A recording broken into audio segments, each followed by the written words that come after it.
नमस्ते, मैं सुरभि स्वागत करती हूँ आपका अपने इस चैनल पर।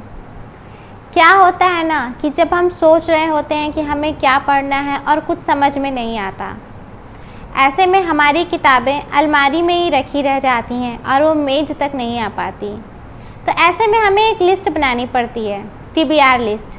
आज मैं आपको उन्हीं किताबों के बारे में बताऊंगी जिनको मैंने अपनी TBR लिस्ट में शामिल किया है और ले चलती हूँ आपको इस रूमानी सफ़र में। इस लिस्ट की पहली किताब है मौन मुस्कान की मार, जो कि आशुतोष राणा जी द्वारा लिखी गई है। इनसे कौन नहीं परिचित है, इनके अभिनय से तो हम सभी वाकिफ़ हैं और अब इनकी लेखनी भी अपना जादू दिखा रही है। इनकी लेखनी से पहली बार रूबरू मैं फेसबुक पेज के जरिए हुई थी। जब मैंने इनको पहली बार पढ़ा, उसी वक्त मुझे इनकी किताब मौन मुस्कान के मार के बारे में पता चला और मैंने इसे ऑर्डर कर दिया। ये एक व्यंग्य संग्रह है। इसकी जो भूमिका है मैं उसे आपके साथ साझा करना चाहूँगी। परसाई जी ने वैष्णव की फिसलन की भूमिका में लिखा था, व्यंग्य की प्रतिष्ठा इस बीच साहित्य में काफ़ी बढ़ी है। वह शूद्र से क्षत्रिय मान लिया गया है। व्यंग्य साहित्य में ब्राह्मण बनना भी नहीं चाहता क्योंकि वह कीर्तन करता है। मेरा मानना है कि व्यंग्य क्षत्रिय है, अतः वह लठैती करेगा। यह भी कि अब कीर्तन की नहीं, लठैती की ही ज़रूरत है।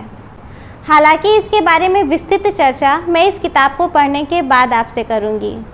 जब मैं अमेज़ॉन पे सर्च कर रही थी, तभी मेरी नज़र एक ऐसे टाइटल पे जाती है जो मेरा ध्यान आकर्षित कर लेती है, शकुनी, जो कि आशुतोष नाड़कर जी द्वारा लिखी गई है। महाभारत का ऐसा पात्र जो हमेशा विलेन बना रहा। हमने उसे जब भी जाना, समझा या देखा, एक विलेन के रूप में जाना। क्या हमने कभी सोचा कि क्या वो हीरो भी हो सकता है, या उसके अंदर कुछ अच्छाइयाँ भी हो सकती हैं, या वो विलेन था तो कुछ तो ऐसी बात रही होगी जिसके कारण उसने ऐसा रास्ता चुना।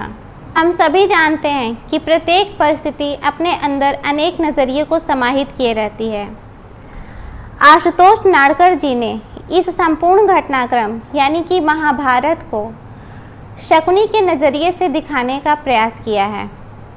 लेकिन इस किताब के बारे में ज़्यादा डिटेल हम इसको पढ़ने के बाद बताएंगे। मुझे पता है कि इतना जानने के बाद आपके अंदर और उत्सुकता बढ़ गई होगी, लेकिन थोड़ा इंतज़ार करिए। मेरी अगली किताब है उल्लास की नाव, जो कि विकास कुमार झा द्वारा लिखी गई है। इसमें उन्होंने पॉप संगीत की महारानी उषा उत्थुप जी की ज़िंदगी के कुछ खट्टे मीठे पलों को समाहित किया है। हम सभी इनको जानते हैं और कई बार इनको सुनने के लिए विवश भी हो जाते हैं। इस लिस्ट की मेरी अगली किताब है क्रिक पांडा पो पो पो, जो कि नाम से बहुत अजीब लग रही है ना। इसे ऋषभ प्रतिपक्ष द्वारा लिखा गया है। इसका कवर देखिए, इसके कवर पर ही ऐसे शब्द लिखे गए हैं जो कि इंसानों को बांटते हैं। इस किताब में कहीं पर भी भूमिका नहीं लिखी गई है, केवल इसका कवर पेज इसकी भूमिका का काम कर देता है। जाने माने लोगों द्वारा इस पर कुछ लाइनें लिखी गई हैं जो कि इस किताब के तेवर को समझने के लिए काफ़ी हैं। इस लिस्ट की आखिरी किताब है कश्मीर और कश्मीरी पंडित, जो कि अशोक कुमार पांडे जी द्वारा लिखी गई है।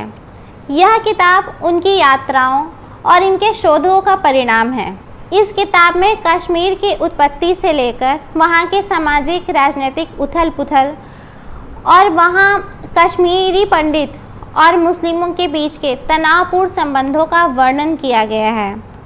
धारा 370 हटाए जाने से पहले और बाद दोनों ही परिस्थिति का इस किताब में जिक्र किया गया है। बाकी इस किताब के बारे में इससे ज़्यादा जानकारी इसको पढ़ने के बाद बताऊंगी। तब तक आप थोड़ा धैर्य बना के रखें। अब इंतज़ार ख़त्म करते हुए आज के गिव अवे के बारे में बताऊंगी। ये महीना मेरे लिए बहुत सारी खुशियों की सौगात लाता है, इसलिए ये गिव अवे मैं कर रही हूँ क्योंकि इसी महीने मेरी प्रिंसेस का बर्थडे रहता है। इस गिव अवे के जो विनर होंगे उनको एक किताब और इसके अलावा ये खूबसूरत सा रोइयों का प्लांट मैं एज अ गिफ्ट दूंगी, क्योंकि मैं एक प्लांट लवर भी हूँ और नेचर के करीब रहना अच्छी बात होती है। अब प्रश्न उठता है कि कौन सी किताब। तो मेरी आज की वीडियो और कुछ समय पहले मैंने एक वीडियो बनाई थी वर्ड बुक फेयर, इन दोनों वीडियो को छोड़कर मेरे चैनल पे जितनी भी किताबों का रिव्यू मैंने किया है वो सभी किताबें इस गिव अवे में शामिल हैं। इसके विनर को उसकी पसंद की एक किताब इनमें से मिलेगी। अब सवाल ये उठता है कि इस गिव अवे में शामिल कैसे हुआ जाए। तो इसका पहला और सबसे ज़रूरी नियम ये है कि इस वीडियो को ज़्यादा से ज़्यादा लोगों के बीच शेयर करिए, और जिसको आप शेयर कर रहे हैं वो आपका नाम इस वीडियो के कमेंट बॉक्स में आके ज़रूर लिखें। आप जिस सोशल मीडिया प्लेटफॉर्म को यूज़ कर रहे हैं, यानी कि इंस्टाग्राम, फेसबुक या व्हाट्सएप, इसमें आप मेरी इस वीडियो के लिंक को #रीडिंग विथ इंडियन यूट्यूबर सुर अनाया नाम से शेयर करिए। यदि आपने यूट्यूब की सेटिंग में प्राइवेसी को ऑफ कर रखा है तो उसे ऑन कर दीजिए, क्योंकि इसका विनर वही होगा जो मेरे इस चैनल को सब्सक्राइब किया हो, और आपके जीतने के चांसेस तब और ज़्यादा बढ़ जाएंगे यदि जिसको आपने मेरा ये वीडियो शेयर किया है और उसने भी इस चैनल को सब्सक्राइब किया हो। इसका पता मुझे आपके भेजे हुए स्क्रीनशॉट से पता चलेगा। आपको बस वो स्क्रीनशॉट मुझे फेसबुक या फिर इंस्टाग्राम पर भेजना है। एक बात और कि जो आप लिंक शेयर कर रहे हैं उसको आप मुझे टैग करना मत भूलिएगा, और ये सारे नियम जो अभी मैंने बताए हैं वो इसके डिस्क्रिप्शन बॉक्स में भी मौजूद रहेगा। तो अगर आपको कोई कन्फ्यूज़न हो तो आप उसे वहाँ से भी पढ़ सकते हैं। और आज की वीडियो आपको कैसी लगी मुझे ज़रूर बताइएगा, और इस गिव अवे में जल्दी से जल्दी शामिल हो जाइए, क्योंकि इसका टाइम लिमिटेशन केवल 10 दिन का है। उसके बाद मैं इसके विनर का अनाउंसमेंट करूँगी।